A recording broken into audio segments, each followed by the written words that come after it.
Après ces choses, on dit à Joseph, voici, ton père est malade.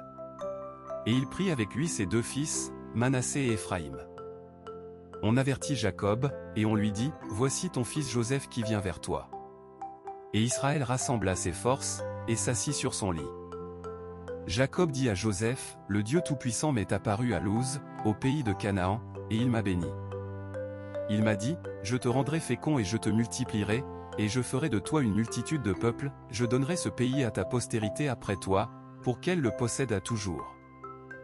Maintenant, les deux fils qui te sont nés au pays d'Égypte, avant mon arrivée auprès de toi en Égypte, seront à moi, Éphraïm et Manassé seront à moi, comme Ruben et Siméon. Mais les enfants que tu auras engendrés après eux seront à toi, ils seront désignés sous le nom de leurs frères dans leur héritage.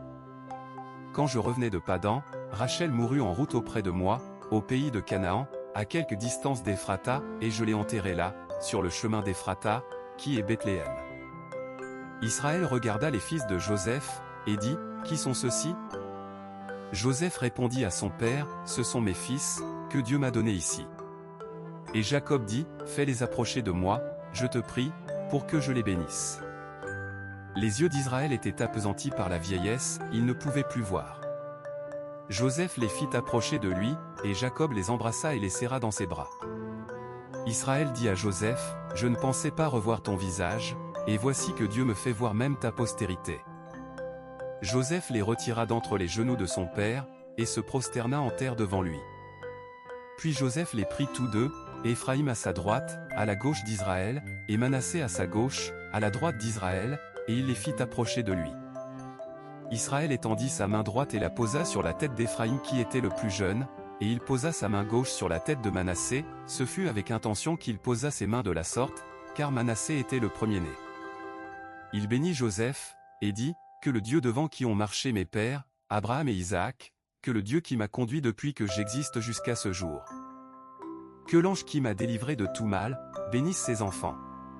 Qu'ils soient appelés de mon nom et du nom de mes pères, Abraham et Isaac, et qu'ils multiplient beaucoup sur la terre.